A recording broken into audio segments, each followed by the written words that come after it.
রবিউল আউয়াল মাসে আসলে অনেক শুরগুল হয়, হাঙ্গামা হয়, অনেক অনেক কিছু হয়।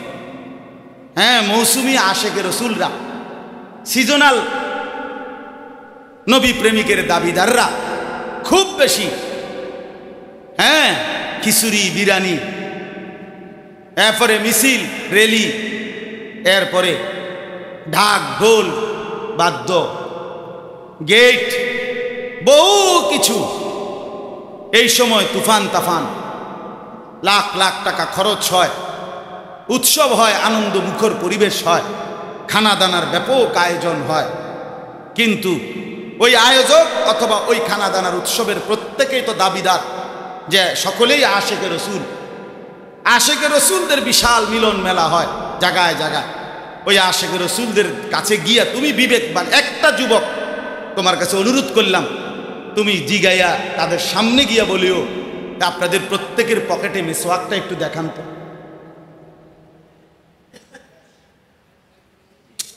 কথাটা বুঝো নাই যে আমি সুন্নি ওহাবি বুঝি না, কৌমি আলিয়া বুঝি না, বাবুরে দাগ দরকার নাই, ফায়সালা পরে, আগে আপনাকে মেসওয়াকটা কদ্দুর দেখান।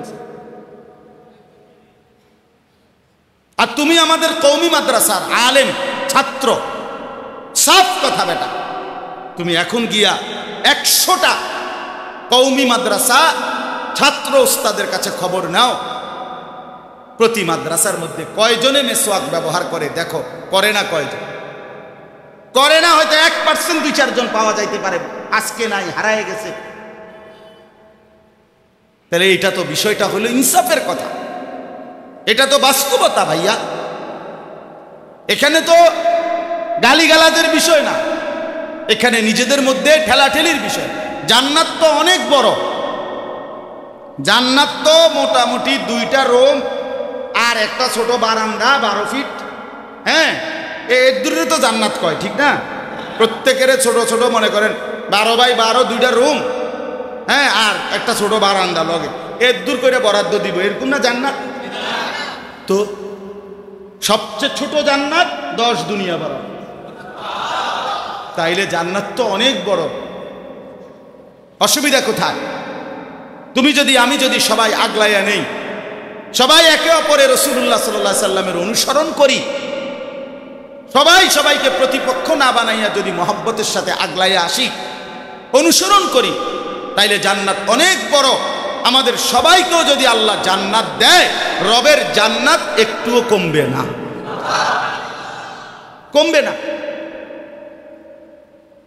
তাইলে যিনি জীবনভর নবী সাল্লাল্লাহু আলাইহি সাল্লামের সুন্নাতকে আঁকড়াইয়া পড়ে আছে, সুন্নাতের অনুসরণ করে, তারে কোন লজ্জায় নবীর দুশ্মন অথবা ওয়াহাবি অথবা এরকম মন্দ গালিগালাজ করে? বিশ্বাস করো ভাইয়া, বাবাদেরকেও বলি, আপনারাও শুনেন, আসমানের নিচে জমিনের উপরে এত বড় জুলুম, এত বড় কথা আর হতে পারে? আপনি আগে প্রমাণ তো করে দিবেন এই লোকটা কেন নবীর দুশ্মন। কওমি মাদ্রাসার এই মৌলবী কেন নবীর দুশ্মন? এই মেসওয়াক করে যে এই অপরাধে না, জীবনভর দাড়ি রাখছে, এই কারণে লোকটা নবীর দুশ্মন, ঠিক না? 5 ওয়াক্ত নামাজ জামাতের সাথে পড়ে, এই কারণে নবীর দুশ্মন না? তার বিবি শতভাগ ঢিলে ঢালা, কালো, বড় হিজাবওয়ালা, বোরখা পরে মেয়ে স্ত্রী হাঁটে চলে, একান্ত প্রয়োজন ছাড়া বাড়ির থেকে বের হয় না, এটাই তো অপরাধ না? তো তাহলে কি অপরাধের কারণে, কি অপরাধের কারণে, কি অন্যায়ের কারণে নবীর দুশ্মন বলা হলো? বলেন। আল্লাহ আমাদেরকে বিবেক দান করেন, আল্লাহ আমাদেরকে বুঝ দান। আপনি জিজ্ঞাসা করে দেন কি অপরাধে বলল? রবিউল আউয়াল মাসে রেলি করলো না কেন? রবিউল আউয়াল মাসে খিচুড়ি খাইলো না কেন? রবিউল আউয়াল মাসে ব্যাপকভাবে শোরগোল হাঙ্গামা করলো না কেন? এইটা তো অপরাধ হইতে পারে না। কারণ এটা যারা চালু করলো, যারা করে, তারাও তো বলে যে এইটা পরবর্তীতে কোনো বুজুর্গ, কোনো ব্যক্তি চালু করছে, রাসূলুল্লাহ সাল্লাল্লাহু আলাইহি সাল্লাম এবং সাহাবায়ে কেরামের আমলে ছিল না। তাহলে কেউ যদি বলে আমি নবী সাল্লাল্লাহু আলাইহি সাল্লাম এবং সাহাবায়ে কেরামের অনুসরণ করব, সে দোষী হবে কেন? দোষী হবে কেন? এই জন্য দয়া করে, আমার কথা শেষ, আমরা প্রত্যেকেই এটা ভাবি, বুঝতে চেষ্টা করি। এই রবিউল আউয়াল মাসে আমাদের কথা এটাই। আরও যদি কেউ মন্দ বলে, গালি দেয়, ওয়াহাবি না, তুমি যদি কও ওয়াহাবির আমি বাচ্চা বা বাতিজা, ওয়াহাবির বাগিনা, ওয়াহাবির নাতি, ওয়াহাবির স্বাস্থ্য ভাই, হ্যাঁ, ওয়াহাবির শালা, ওয়াহাবির সমুন্দি, ওয়াহাবির দুলাভাই,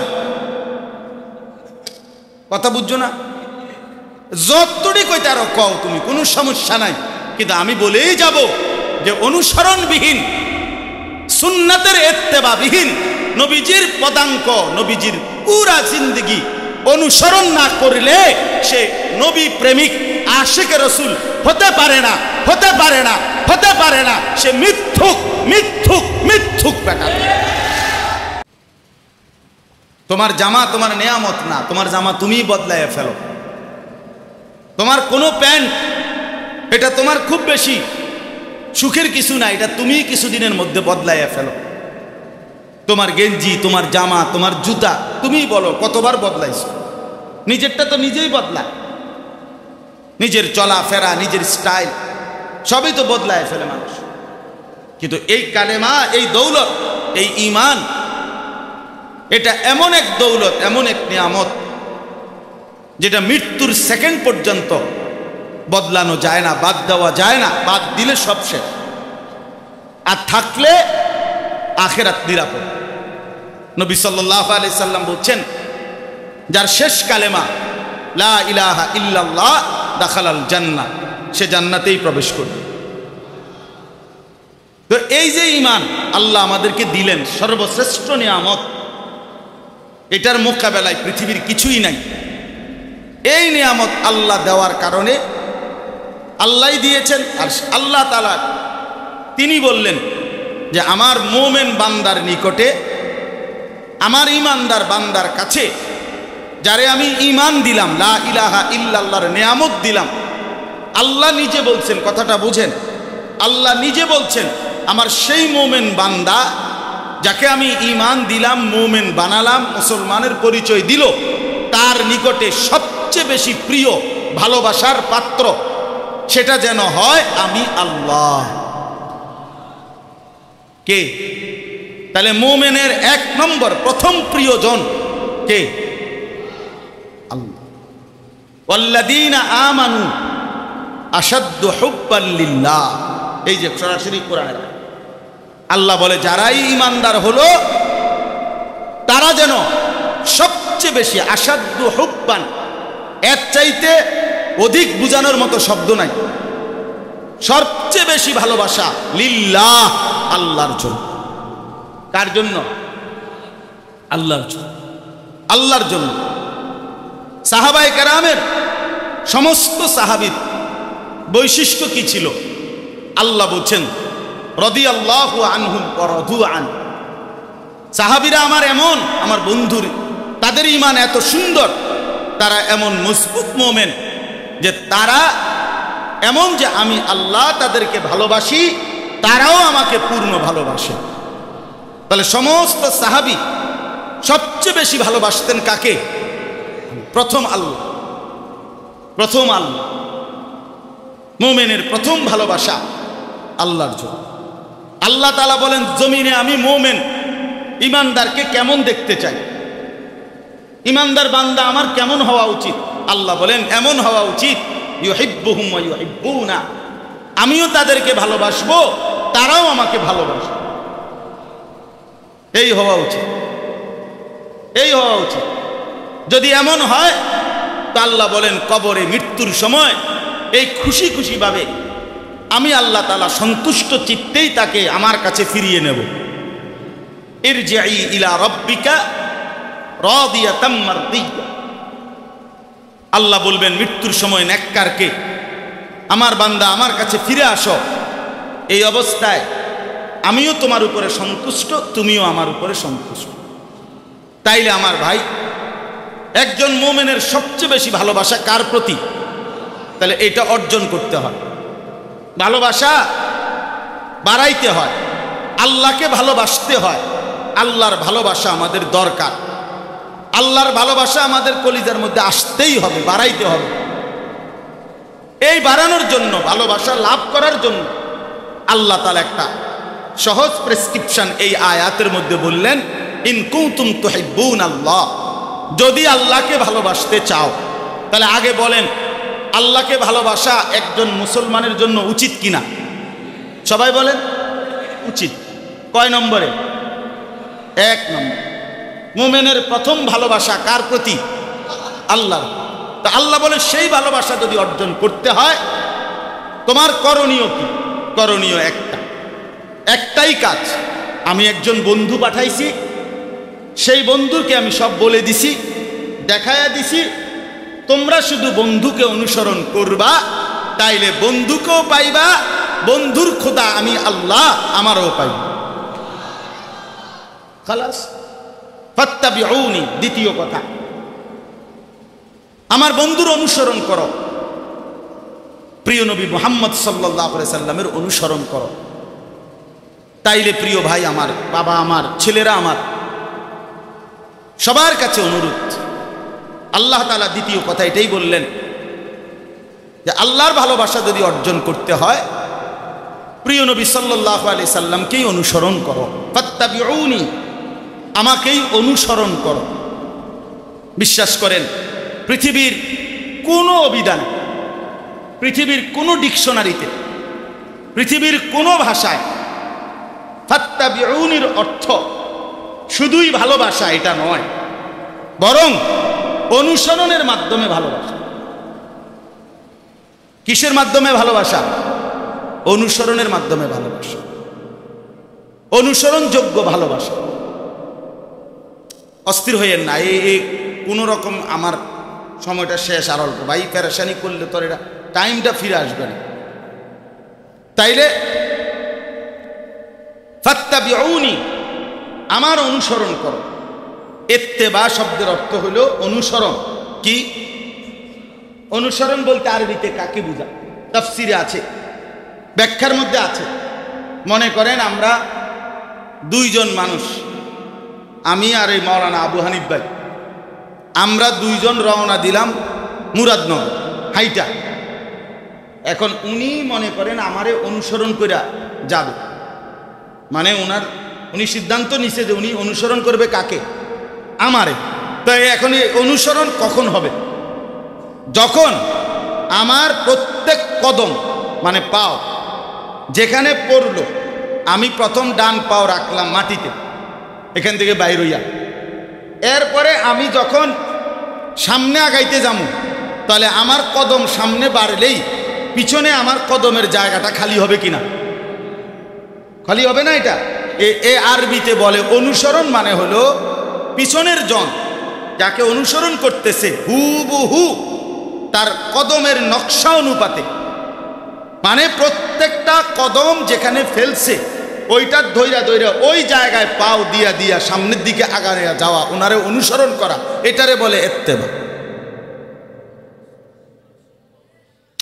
কথাটা বুঝছেন কিনা বলেন? এইটারে বলে অনুসরণ, এটারে বলে ইত্তেবা। তাইলে ফাত্তাবিউনি মানে হলো আমার বন্ধুকে অনুসরণ করো। তিনি হাসতেন যেভাবে তুমি সেভাবেই হাসো, এভাবেই চেষ্টা করো। তিনি কাঁদতেন যেভাবে তুমি এভাবেই কাঁদতে চেষ্টা করো। তিনি কথা বলতেন যেভাবে তুমি সেভাবেই কথা বলতে চেষ্টা করো। তিনি ঘুমাইতে শুরু করতেন যেভাবে সেভাবেই তুমি ঘুমাবার চেষ্টা করো। তিনি ঘুম থেকে জেগে উঠে যা করতেন তুমি সেভাবেই জেগে উঠে করো। তিনি টয়লেট, বাথরুম, পেশাব, পায়খানায় ঢুকতে গিয়ে যা করতেন, ভেতরে যেভাবে ইস্তেঞ্জা করতেন, ঢিলা কুলুপ পানি ব্যবহার করতেন, সেভাবেই ব্যবহার করো, গ্রহণ করো। তিনি বের হয়ে যা করতেন, যা পড়তেন, সেভাবেই চলো। তিনি নখ কাটতেন যেভাবে সেভাবেই নখ কাটো। তিনি অজু করতেন যেভাবে সেভাবেই অজু করো। এভাবে সব কিছুর ক্ষেত্রে একেবারে পাই পাই আমার আপনার জীবনের মধ্যে হাসি, কান্না, আনন্দ, বেদনা, কথাবার্তা, আচরণ, উচ্চারণ, লেবাস, পোশাক, চুল, দাড়ি, জামা কাপড়, নড়া চড়া, উঠা বসা, উপর কিংবা নিচ কিংবা সমান্তরাল, রাত কিংবা দিন, সকাল কিংবা দুপুর, ঘর কিংবা পরিবার, স্ত্রী কিংবা সন্তান, একাকী কিংবা প্রকাশ্য, ঘরে কিংবা বাজারে, দেশে কিংবা রাজনীতিতে, সমাজে কিংবা পাড়ায় মহল্লায়, সর্বত্র এক কথায় সব কিছুতে নবী সাল্লাল্লাহু আলাইহি সাল্লাম কিভাবে করতেন, কি করতে বললেন, কি করা উচিত, খোদার কসম এইভাবে ধীরে ধীরে ধীরে ধীরে একটা একটা করে ধরে ধরে ধরে ধরে ধরে নিজে যদি আমরা আমাদের মধ্যে আনতে পারি, তাইলেই সেটাকে অনুসরণ বলে। আর সেই অনুসরণের বিনিময়ে তৃতীয় কথা যেটা, আল্লাহ বলেন আমি তোমাদেরকে যেই ভালোবাসা তুমি চাচ্ছিলা, আমি আল্লাহর ওই ভালোবাসা পুরাটা দিয়া দেব। তুমি মেসওয়াক করবা, আমি ভালোবাসা দেব। তুমি দস্তরখান বিছাইবা, আমি ভালোবাসা দেব। তুমি বাম পাও দিয়া টয়লেটে ঢুকবা আমার বন্ধুর অনুসরণে, আমি তোমাকে ভালোবাসা দেব। তুমি ডান পাও দিয়া মসজিদে ঢুকবা, আমি ভালোবাসা দেব। তুমি শরীর পবিত্র রাখবা, আমি ভালোবাসা দেব। তুমি সুন্নত মোতাবেক অজু করবা, পেশাব করবা, টয়লেট বাথরুমের প্রয়োজন সারবা, শরীর পবিত্র রাখবা, আল্লাহ বলেন আমি তোমাকে ভালোবাসা দেব। আর আমি যখন ভালোবাসবো তখন গুনাহও মাফ করব। তখন কি মাফ করে দেব? গুনাহ মাফ। এই জন্য প্রিয় ভাই আমার, ছেলেরা তোমাদেরকেও বলি, ভাইয়া আমার বিশেষ মহব্বতের নওজোয়ান, তোমার কাছে আমার অনুরোধ, কেউ যদি নাও শোনে তো তোমরা মাত্র উঠতি বয়সের ছেলে, জীবনটা যদি এই বয়সে নষ্ট করে ফেলো, এলোমেলো করে ফেলো, এই বয়সেও যদি জীবনের কোনো শৃঙ্খলা না থাকে, ভাইয়া বয়সকালে কিছুই পারতাম। বয়সকালে মানুষের শরীর, শক্তি, সামর্থ্য আর নিজের নিয়ন্ত্রণেও থাকে না। মানুষ যখন বয়স্ক হয়ে যায় তখন কোনো কিছু আর কন্ট্রোলও করতে পারে না। একটা লোকের যখন পূর্ণ ডায়াবেটিস হয়ে যায়, সে একরকম অসহায় হয়ে যায়, অসহায় হয়ে যায়, আর কিছুই থাকে না। একটা মানুষ যখন উপার্জনের ক্ষমতা হারাইয়া ফেলে তখন আর সে অসহায় হয়ে যায়। তাইলে মূলত এখন শরীর, স্বাস্থ্য, যৌবন, বুঝ, বুদ্ধি, আকল, দেমাগ সব স্বাভাবিক সুস্থ আছে, আল্লাহই রাখছে। কোরআন শরীফে আছে, আল্লাহ বলেন যত বৃদ্ধ হয় একটা সময় আমি আল্লাহ বৃদ্ধ হইতে হইতে মানুষকে ওই পর্যায়ে নিয়ে যায় যে সে আর পেছনের কিছুই মনে রাখতে পারে না। ওয়ামিনকুম মান ইউরাদ্দু ইলা আরযালিল উমর লিকাইলা ইয়ালামা মিন বা'দি ইলমিন শাইআ, আর কিছুই মনে রাখতে পারে না। আমার আম্মা 70-এর মতো বয়স বা একটু বেশি হবে, আমার স্পষ্ট মনে আছে ভাই, মাকে আমি ছোটবেলা থেকেই দেখছি, আমার বয়সকালেও দেখছি। মা আমার সব কিছু সংসারে আগলাইয়া রাখতেন, বিশেষ করে মায়ের ওষুধ, মানে যেটার জন্য বলতে, মা ঔষধ বক্সের মধ্যে সব সময় আমরা আয়না রাখতাম। মা নিজের ওষুধ টাইমলি খাইতেন, বুঝতেন কোনটা প্রেশারের ওষুধ, কোনটা ডায়াবেটিসের ওষুধ, কোনটা গ্যাস্ট্রিকের ওষুধ, কোনটা কয়বার খাইতে হবে, মা নিজেই গুলো বুঝতো। এখন আইসা মা এখন আমার বোনের বাড়িতে আছে, কখনো আমার কাছে থাকে, কখনো ভাইদের কাছে থাকে। এখন মার সবচেয়ে বড় অসুবিধা হলো যে মা এই ওষুধ যে দেই আমরা খুলে দিলে মা এটা বুঝেই না যে মানে এটা যে ওষুধ, মা এটা ভিতরে নেন, পানি দেই, মারে যদি 10 জনও মহিলা ধরে সাপ দিয়া, মার মুখ যদি টাইনাও ধরে খোলে, মা এটার ভিতরে দেয় না, ওষুধ এটা দেয় না, পানি গেলে না। যদি জোর করে কেউ ওষুধ দেয়, ট্যাবলেট দেয়, পানি দেয়, পানি লইয়া মা আধা ঘন্টা না, যদি 2 ঘন্টাও লাগে, পানি এটা নিয়ে ট্যাবলেট এটা নিয়ে মুখের মধ্যে বসে রয়েছে, এটা পিতরে নেয় না। আমার মার কথাটা আমি বলি, কিরে ভাইয়া, আমি তো মার জীবনে কোনোদিন এমন দেখি নাই। মাকে তো আমি দেখছি মা নিজেই ওষুধ খাইতেন। আমার সব সময় বলতো আমাদেরকে, ফুত আমার অসার্টিন শেষ, মার প্রেশারের ওষুধ, তো এরকম এগুলো বলতেন। নির্ধারিতই ওষুধ খায় মা সারা বছরে, এখন আর পারে না।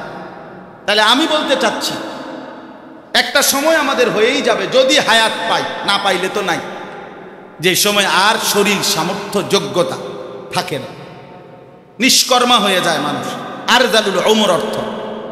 তাইলে একজন মানুষ এখনই যদি তোমরা ছেলেরা যে কয়জন বসছো ভাইয়া, তোমরা যদি এখনই জিন্দিগিটা এত বেশি এলোমেলো কাটাও, তো জীবনটা গুছাইবা কখন, সাজাইবা কখন ভাইয়া?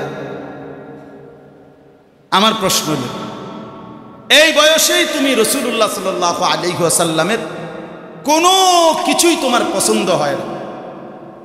তার চুল, তার চেহারা, তার পোশাক, তার টুপি, তার দাড়ি, তার ব্যবহার করা মেসওয়াক, নবী সাল্লাল্লাহু আলাইহি ওয়াসাল্লামের চলাফেরা, উঠা বসা, কথাবার্তা, আচরণ, ঢং, উচ্চারণ কিছুই তোমার পছন্দ হয় না। তিনি নিয়মিত ঢিলা কুলুক ব্যবহার করতেন, তুমি কখনোই টয়লেট পেপার ব্যবহার করো না। তিনি নিয়মিত 5 ওয়াক্ত নামাজ পড়তেন, তুমি পড়ো না। তিনি সব সময় ফজরের নামাজ পড়তেন, তুমি পড়ো না। তিনি সর্বদাই মৃত্যু পর্যন্ত মিসওয়াক করছেন, তুমি কখনোই মিসওয়াক করো না। তিনি সর্বদাই দস্তরখান বিছায়া সমান জায়গায় খানা খাইছেন, তুমি কখনোই চেয়ার টেবিল ছাড়ো না। তাইলে তোমার চুল 30 বছরে, 23 বছরে, 20 বছরে একবারও একদিনের জন্য, একটা সপ্তাহের জন্য নবী সাল্লাল্লাহু আলাইহি সাল্লামের পবিত্র চুল মোবারক তিনি কিভাবে রাখতেন, তার চুল কেমন ছিল, এইটার কোনো মানসিকতা তোমার মধ্যে নাই। তাইলে তুমি ভাইয়া এত বেশি রাসূলুল্লাহ সাল্লাল্লাহু আলাইহি সাল্লামের বিরোধিতা কইরা, গাদ্দারি কইরা তুমি নবী প্রেমিক কিংবা আশেকে রসুল কিংবা রসুলের মহব্বতের দাবিদার কেমনে হইবা ভাই? কেমনে বলে? ইনসাফ কি বলে? নবীজি বলছে, জিব্রাইল আমার কাছে যতবার আসছে ততবারই যাওয়ার সময় বলছে, ইয়া রাসূলুল্লাহ মিসওয়াক করতে ভুলবেন না। শুধু কোরআন নিয়ে আসছে জিব্রাইল নবীজির কাছে 24,000 বার। কয় হাজার বার? কোরআন শরীফ নিয়ে, আর অন্যান্য বিষয়েও আসছে। তাহলে 24,000 বার বলে গেছে মিসওয়াক, মিসওয়াক, মিসওয়াক। নবীজির ইন্তেকালের সময়, নবীজি শেষ নবী, আমরা এটা জানি কিনা? আমাদের নবী আখেরি নবী তো, কথা বলেন। এই শেষ নবীর শেষ আমল কি? মিসওয়াক। নবীজি শেষ মিসওয়াক করতে করতে ইন্তেকাল, বুখারীর হাদিস। আম্মাজান আয়েশা রাদিয়াল্লাহু তাআলা আনহা বলছেন, আমি নিজে দাঁত দিয়ে, আম্মাজান আয়েশা নবীর স্ত্রী, তিনি বলেন, আমি আমার দাঁতে চাবাইয়া মিসওয়াক একদম নরম করে দিছি। নবীজি এত অসুস্থ, ক্লান্ত যে মিসওয়াক চাবাইতে পারছেন না, একদম নরম করে দেওয়ার পরে তিনি আস্তে আস্তে মিসওয়াক করছেন। এই অবস্থায় হঠাৎ করে হাত পড়ে গেছে, আমি বুঝছি তিনি আল্লাহর কাছে চলে গেছেন। তাইলে আমরা অনুরোধ করলাম, আল্লাহ তাআলা বলছে ফাত্তাবিউনি, অনুসরণ করো। নবীজি নিজে বলছেন, আমাকে পূর্ণ অনুসরণ না করলে পরিপূর্ণ মুমিন হবে না। এই জন্য ভাইয়া আমি এতটুকু কথাই বললাম, রবিউল আউয়াল মাসে আসলে অনেক শুরগুল হয়, হাঙ্গামা হয়, অনেক অনেক কিছু হয়। হ্যাঁ, মৌসুমি আশেকে রসুলরা, সিজনাল নবী প্রেমিকের দাবিদাররা খুব বেশি, হ্যাঁ, খিচুড়ি, বিরিয়ানি, এরপরে মিছিল, রেলি, এরপরে ঢাক, ঢোল, বাদ্য, গেট, বহু কিছু। এই সময় তুফান তাফান, লাখ লাখ টাকা খরচ হয়, উৎসব হয়, আনন্দ মুখর পরিবেশ হয়, খানা দানার ব্যাপক আয়োজন হয়। কিন্তু ওই আয়োজক অথবা ওই খানা দানার উৎসবের প্রত্যেকেই তো দাবিদার যে সকলেই আশেকে রসুল। আশেকে রসুলদের বিশাল মিলন মেলা হয় জায়গায় জায়গায়। ওই আশেকে রসুলদের কাছে গিয়া তুমি বিবেকবান একটা যুবক, তোমার কাছে অনুরোধ করলাম, তুমি জিগাইয়া তাদের সামনে গিয়া বলিও, আপনাদের প্রত্যেকের পকেটে মিসওয়াকটা একটু দেখান তো।